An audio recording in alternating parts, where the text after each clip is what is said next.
Assalamualaikum, here is Satya. In today's lecture we are going to learn about the accounting equation. In yesterday's lecture I have told you about the accounts like assets, liabilities and owner equity that affect the accounting equation. So let's make a practice for better understanding. I want to tell you people the format. आप एक table draw करते हैं on your notebook when you want to record the transaction in accounting equation. आपको जो ऊपर header में नजर आ रही है assets is equal to liability. I'm going to highlight assets is equal to liabilities plus owners equity.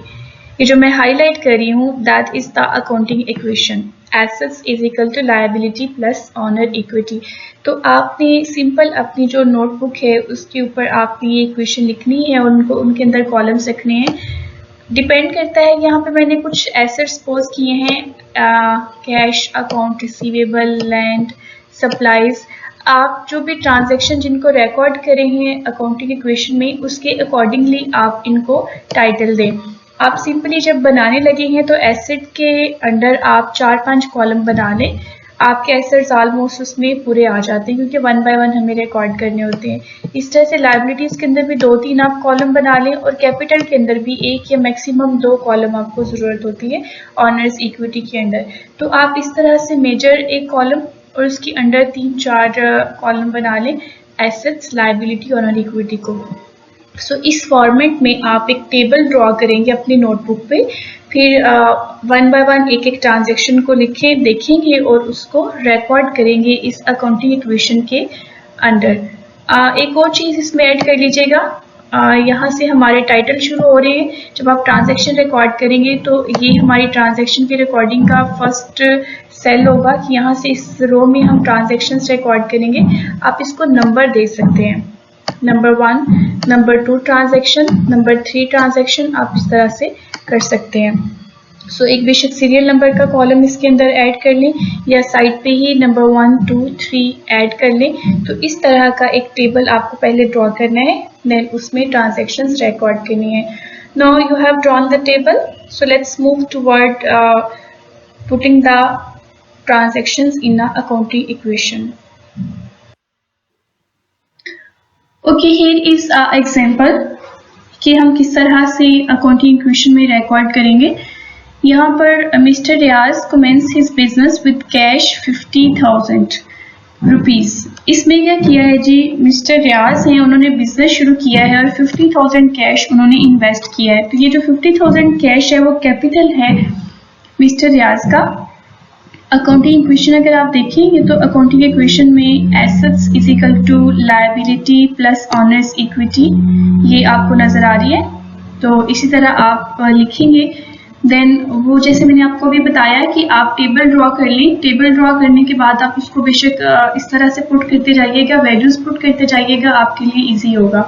तो यहाँ पर देखिए एसेट्स के अंदर सबसे पहले cash that is the first transaction. First transaction में 50,000 कैश आया है तो प्लस के साइन के साथ हमने लिखा है 50,000. दूसरा इसका जो अफेक्ट आया है वो कैपिटल पे आया है. कैपिटल हमारा इंक्रीज हुआ है तो वो भी 50,000 से इंक्रीज हुआ है. अब आपकी इस इक्वेशन के सही होने का जो अंदाजा लगाया जाता है या देखा जाता है कि आपकी अकाउंटिंग इक्वेशन ठीक है या नहीं है, तो ये चेक किया जाता है कि जब आपने एक ट्रांजैक्शन रिकॉर्ड कर ली है तो उसके बाद इसका बैलेंस ये दोनों साइड सेम आ रही है. This is the right side and this is the left side of equation. So इसकी लेफ्ट साइड पे अगर आप देखेंगे जो भी प्लस माइनस करेंगे अभी तो हमारे पास सिर्फ एक वैल्यू है 50,000. सो लेफ्ट साइड पे भी 50,000 है और राइट साइड पे भी हमारे पास सिर्फ 50,000 ही है. मीन इक्वेशन जो है, इक्वेशन का बेसिकली मतलब ही एक ऐसा एक्सप्रेशन होता है जो इक्वल होता है. तो ये हमारी अकाउंटिंग इक्वेशन बिल्कुल ठीक है. इसके अकॉर्डिंगली हमने जो ट्रांजैक्शंस रिकॉर्ड की है वो बिल्कुल ठीक है. तो आपने जस्ट ट्रांजैक्शन को पढ़ना है और उसको रिकॉर्ड कर देना है अकाउंटिंग इक्वेशन में. जो चीज़ जिस तरफ इंक्रीज करी हो उसको उसमें रिकॉर्ड कर दें. सो एसेट में 50,000 इंक्रीज हो रहा है, कैपिटल 50,000 इंक्रीज हो रहा है, अब यहाँ पर आप प्लस का साइन भी लगा सकते हैं स्टूडेंट्स। दूसरा ये है कि आप कोई साइन ना लगाएं, लेकिन जो माइनस में या जो डिक्रीज हो रहा होगा उसको आप ब्रैकेट में लिख लें। या तो इंक्रीज वाले के साथ प्लस का साइन और डिक्रीज वाले के साथ माइनस का साइन लगा दें, या दूसरी ऑप्शन में आपको बता रही हूँ कि प्लस के साथ आप कोई साइन ना लगाएं और जो डिक्रीज हो रहा होगा उसको ब्रैकेट में क्लोज कर लें। इस तरह से आप इसको रिकॉर्ड कर लेते हैं। ये सेकेंड ट्रांजेक्शन है purchased furniture on cash ₹10,000। Second transaction, अब पहली transaction as it is recorded है। अगर आप देखेंगे this is a recorded,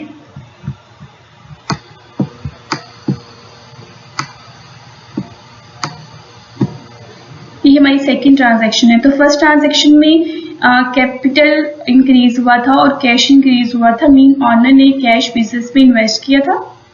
second transaction में क्या किया है कि बिजनेस ने एक फर्नीचर परचेज किया है और कैश पे परचेज किया है।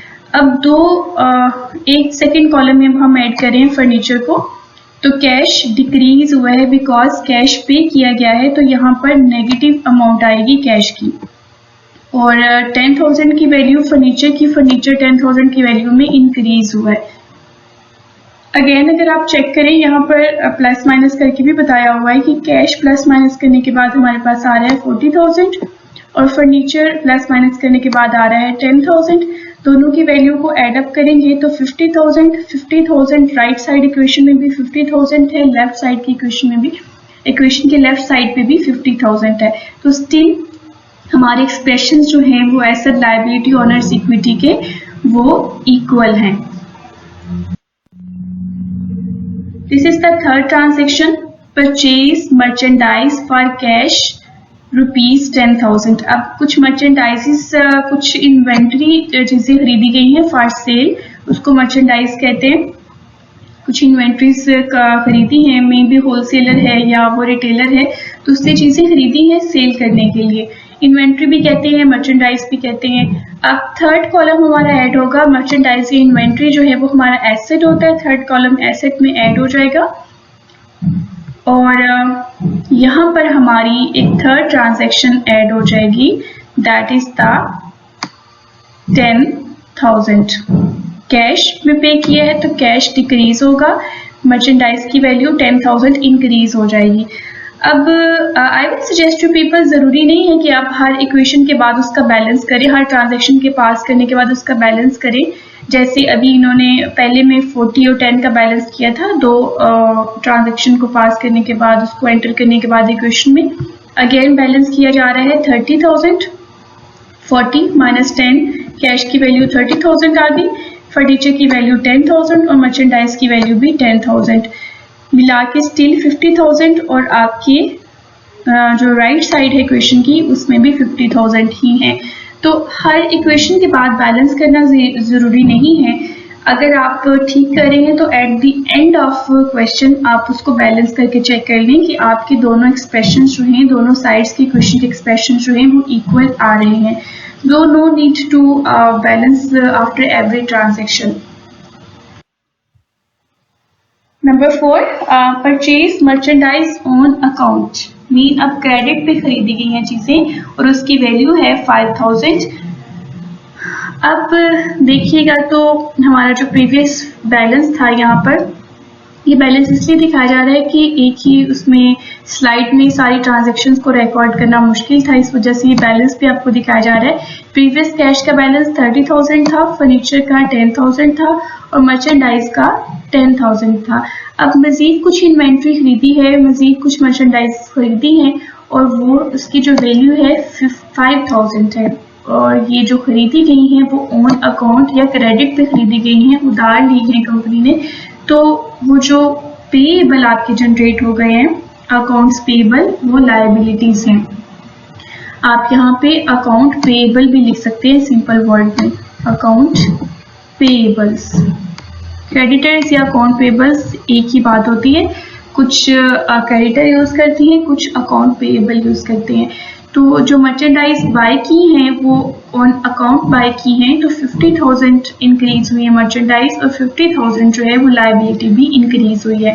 अगेन बैलेंस किया गया इक्वेशन का, तो आप देखिए 30, 10 एंड 15 इज 55 और इधर से अगर आप चेक करें तो 5 और 50 is also equal to 55 rupees, 55,000 rupees.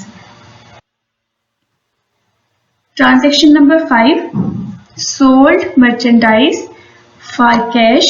अब कंपनी ने क्या किया है कि कंपनी ने जो चीजें खरीदी थी वो कंपनी ने सेल की हैं और कैश बेस पे सेल की हैं, ठीक है।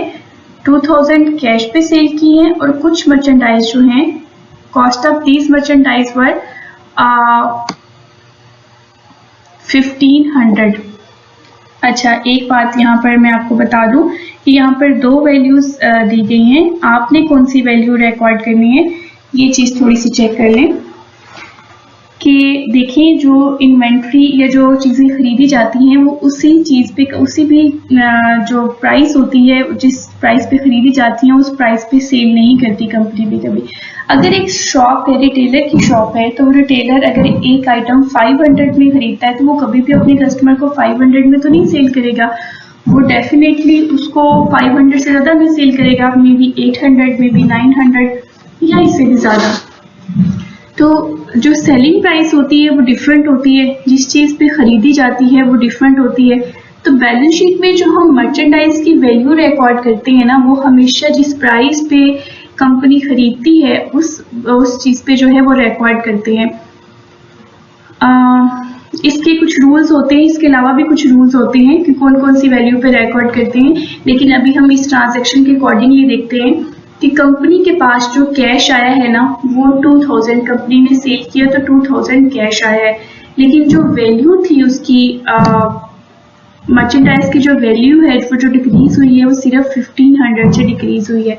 अगर हम ऐसे रिकॉर्ड करते हैं कि कैश की वैल्यू 2000 इंक्रीज हुई है और जो इसकी वैल्यू है वो 1500 से डिक्रीज हुई है, क्योंकि मर्चेंडाइज आपकी सिर्फ 1500 की वैल्यू के सेल हुए है ना, तो यहाँ पर 1500 ही रिकॉर्ड होगा। कैश कंपनी को रिसीव हुआ है 2000। अगर इस तरह से क्वेश्चन को बैलेंस करें, ये प्रॉफिट माइनस करने के बाद, तो आपकी इक्वेशन बैलेंस नहीं आएगी, दोनों एक्सप्रेशन इक्वल नहीं आएंगे, आपके 500 का डिफरेंस आ जाएगा। अब 2000 माइनस 1500 का जो डिफरेंस है 500, that is a profit. Company ने 1500 की वैल्यू की जो इन्वेंट्री है वो सेल की है और वो 2000 में सेल की है, यानी एक्स्ट्रा 500 अर्न की है। तो जो 500 एक्स्ट्रा अर्न करती है कंपनी वो ऑनर्स इक्विटी का पार्ट होती है, ठीक है। प्रॉफिट और रेवेन्यू या एक्सपेंसेस जो भी होती हैं वो ऑनर इक्विटी का पार्ट होती हैं, वो वहां पर रिकॉर्ड किए जाते हैं। तो यहाँ पर 500 प्रॉफिट अर्न किया है कंपनी ने, तो इसे हम ऑनर इक्विटी की पोर्शन में इंक्लूड करेंगे। अगेन बैलेंस करेंगे तो ये आपका बैलेंस हो जाएगा, दोनों साइड्स की जो एक्सप्रेशंस हैं ये बैलेंस हो जाएंगे। ट्रांजैक्शन नंबर 6 है sold merchandise on account. Again अगर आप देखिएगा तो मर्चेंडाइजेस जो हैं वो सोल्ड की हैं और अभी जो है वो ऑन अकाउंट सोल्ड की है, कितने में, 4000 में, और उनकी वैल्यू कितनी थी, 3000। सो जो मर्चेंडाइज में हमने वैल्यू डिक्रीज करनी है वो 3000 करेंगे। अकाउंट रिसीवेबल हमारे जनरेट होंगे 4000 की, ये हमने ओन अकाउंट्स जो है वो सेल की हैं, तो डेफिनेटली हमारे अकाउंट रिसीवेबल जनरेट होंगे। अकाउंट रिसीवेबल से हम लोग आफ्टर जो भी हमारा टाइम पीरियड डिसाइडेड होगा उस टाइम पीरियड के बाद हम वो कैश रिसीव कर लेंगे 4000।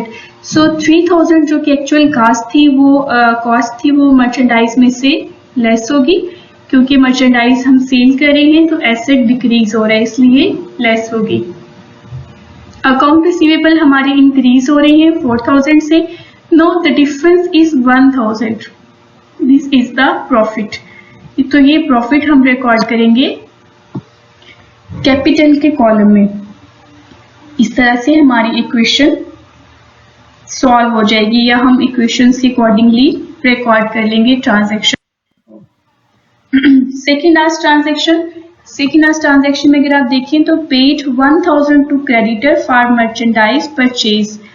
कुछ क्रेडिट पे खरीदी थी मर्चेंडाइजेस, तो आपने ये किया है कि अब अपने क्रेडिटर्स को पे किया है, क्रेडिटर्स को पे किया है तो कैश में पे किया है, इट्स मीन कैश डिक्रीज होगा, रिकॉर्ड कर लेंगे कैश माइनस में, और इस तरह से लायबिलिटी भी डिक्रीज होगी दोनों साइड्स पे। अगर आप देखें तो -1000 एसेट साइड पे भी और लायबिलिटी साइड पे भी। And this is the last transaction, received cash from a debtor ₹1000 whom a sale on credit was made earlier। जिस डेटर को जो हमने सेल किए थे, जिस कस्टमर को हमने सेल किए थे अपनी मर्चेंडाइजेस और ऑन अकाउंट सेल किए थे, उनसे हमने 1000 रिसीव किया है। 1000 अगर रिसीव किया है तो कैश में रिसीव किया है, कैश आया है बिजनेस में plus 1000 you can see here, और हमारे जो अकाउंट रिसीवेबल हैं वो डिक्रीज हुए हैं 1000 से, क्योंकि आपके जो अकाउंट रिसीवेबल थे आपने उनसे कैश 1000 ले लिया है। टोटल हमारा 4000 था, लेकिन अभी हमने 1000 उनसे ले लिया है तो 1000 ये डिक्रीज हो जाएंगे। अगर आपने ये चीज़ नोट की हो कि अगर एक ट्रांजैक्शन एसेट साइड पे ही अफेक्ट करी है, वो लायबिलिटी और ऑनर इक्विटी साइड पे अफेक्ट नहीं करी, जैसे ये ट्रांजैक्शन नंबर 8 सिर्फ एसेट साइड पे ट्रांजैक्शन कर रही है, तो एक एसेट हमेशा डिक्रीज होता है, एक एसेट हमेशा इंक्रीज होता है, तभी जो एक्सप्रेशंस हैं वो इक्वल आएंगे ना। लेकिन अगर एक एसेट साइड पे अफेक्ट करी होती है और उसमें जो ट्रांजैक्शन होती है और कुछ अफेक्ट उसका लायबिलिटी ऑनर इक्विटी में अफेक्ट कर रहा होता है, तो फिर दोनों ही या तो इंक्रीज के आएंगे या दोनों ही डिक्रीज के आएंगे, फिर आपकी इक्वेशन बैलेंस होती है। तो यहाँ पर एक अकाउंट रिसीवेबल है और एक कैश है, एक इंक्रीज हो रहा है एसेट, एक डिक्रीज हो रहा है, और अल्टीमेटली हमारे पास 32,000 कैश है, जिसकी वैल्यू हमारे पास बची है। फर्नीचर 10,000 से है, मर्चेंडाइज 10,500 से है, और हमारे पास जो डेटर्स हैं वो 3000 से हैं। बिल्कुल इसी तरह से 4000 हमारे पास लायबिलिटीज हैं at the end of this question, और 51,500 हमारे पास ऑनर इक्विटी है। अगर आप दोनों को बैलेंस करेंगे तो ये आपको 55,500 टोटल वैल्यू नजर आएगी, लायबिलिटी ऑनर्स इक्विटी की और एसेट की भी। इनकी अगर वैल्यू हम ऐड अप करें सबको, तो ये आ जाएगी हमारी 55,500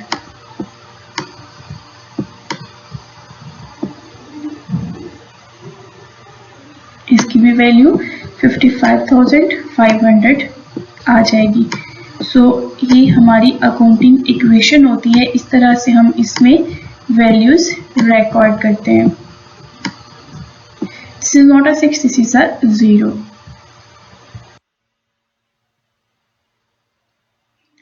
दिस इज एग्जाम्पल। 6 हमारे पास ट्रांजैक्शन है, उन 6 ट्रांजैक्शंस को हम रिकॉर्ड करते हैं, दोनों का मतलब एक ही है।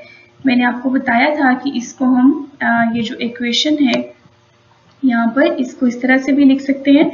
इसके अलावा पहले हमने भी की है, assets is equal to liability plus owner equity, इस तरह से भी लिख सकते हैं। इक्वेशन है ना, उसकी किसी भी साइड को आप दूसरी साइड पर ले जाएंगे तो एक्सप्रेशन चेंज हो जाएगा, लेकिन उसका मीनिंग चेंज नहीं होता। ठीक है, तो अभी हम one by one in 6 transaction को एनालाइज करेंगे और उसके अकॉर्डिंगली इनकम स्टेटमेंट या बैलेंस शीट के अंदर इसके इफेक्ट को देखेंगे। इनकम स्टेटमेंट इसके एलिमेंट हैं रेवेन्यू, एक्सपेंसेस और नेट इनकम। ठीक है, रेवेन्यू में से एक्सपेंसेस को माइनस करते हैं तो नेट इनकम आती है, और बैलेंस शीट के जो हमारे एक्सपेंस है वो जो हैं अकाउंट्स हैं वो एसेट्स, लायबिलिटी और ऑनर इक्विटी है। So let's start analysing the transaction and recording. The first is provided an ocean fishing expedition। अच्छा, ये एक ऐसी कंपनी है जो कि फिशिंग के लिए सामान या सर्विसेज प्रोवाइड करती है फिशिंग के लिए।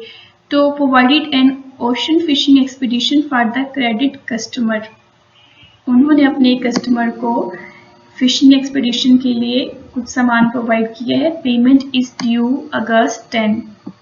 अब ये एक सर्विसेज कंपनी है जो सर्विसेज प्रोवाइड करती है, तो क्रेडिट पे प्रोवाइड किया है, क्रेडिट पे दी है, अपनी सर्विसेज दी हैं, फिशिंग की जो सर्विसेज हैं वो क्रेडिट पे दी हैं। तो इसका मतलब ये है कि एक रेवेन्यू जनरेट हुआ है लेकिन वो रेवेन्यू अभी रिसीव नहीं हुआ। तो पहला अगर हम इनकम स्टेटमेंट में देखेंगे तो ये रेवेन्यू में इंक्रीज आया है, आई कवर्ड, एक्सपेंस हमारा कोई भी नहीं हुआ, नो इफेक्ट। अगर रेवेन्यू इंक्रीज होता है तो नेट इनकम हमेशा इंक्रीज होती है, अगर एक्सपेंसेस इंक्रीज होते हैं तो नेट इनकम हमेशा डिक्रीज होती है। ठीक है, तो रेवेन्यू में इंक्रीज आया है, इसकी वजह से अल्टीमेटली नेट इनकम में भी इंक्रीज आया है।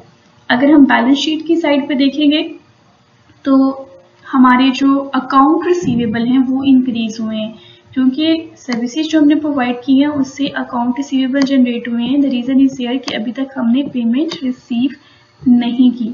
सो अकाउंट रिसीवेबल जनरेट हुए हैं, एसेट्स इंक्रीज हुए हैं, नो लायबिलिटी, ऑनर्स इक्विटी भी इंक्रीज हुई है।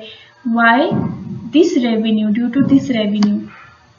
अभी मैंने आपको बताया था कि रेवेन्यू और एक्सपेंसेस जो होते हैं वो ऑनर्स इक्विटी में रिकॉर्ड करते हैं। ऑनर इक्विटी का पार्ट सिर्फ कैपिटल नहीं होता, रेवेन्यू और एक्सपेंसेस भी ऑनर इक्विटी का पार्ट होते हैं, वो उसमें चेंज लेके आते हैं। हमने प्रीवियस में बताया था ऑनर इक्विटी का, मैं अभी अगेन आपको थोड़ा सा रिकॉल करवा देती हूँ। ऑनर इक्विटी के बेसिकली जो मेजर टू पोर्शन होते हैं वो दो होते हैं, एक होता है कैपिटल और दूसरा होता है रिटेन अर्निंग। कैपिटल और दूसरा होता है retained earnings. Retained earnings, let me write down again.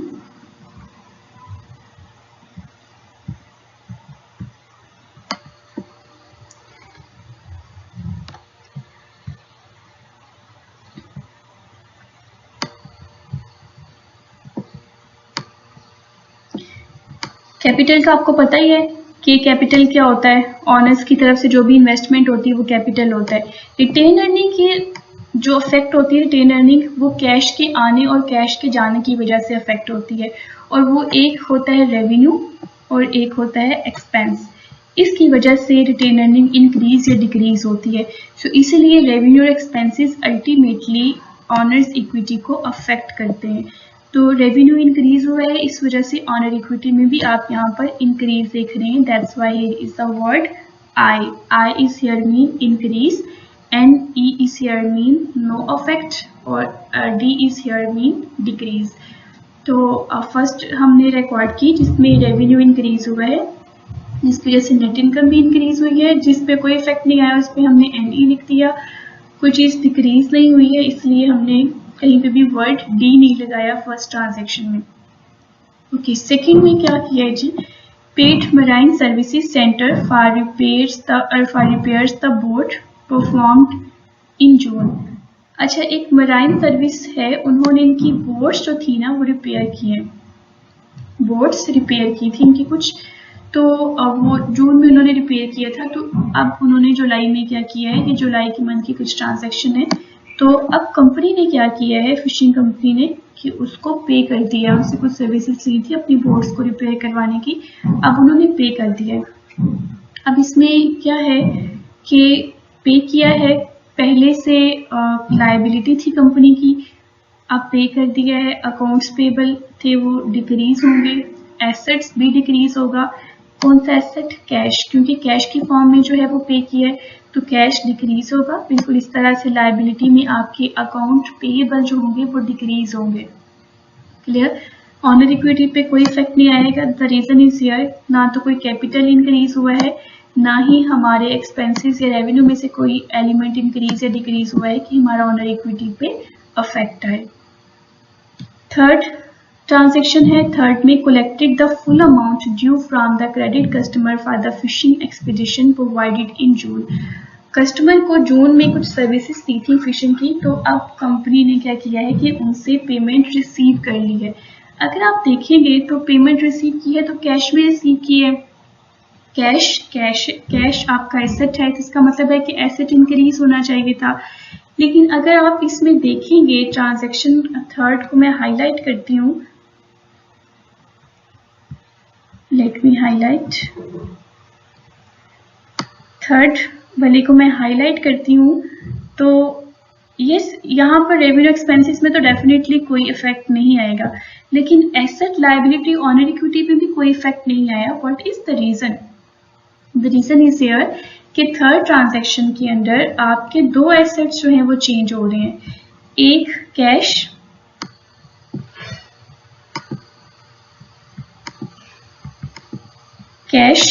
आपका इंक्रीज हो रहा है, कैश कंपनी रिसीव करी है ना, कंपनी ने कुछ सर्विसेज प्रोवाइड की थी, वो रिसीव कर लिया, ऑन अकाउंट प्रोवाइड की थी, और अकाउंट रिसीवेबल जो हैं वो डिक्रीज हो रहे हैं।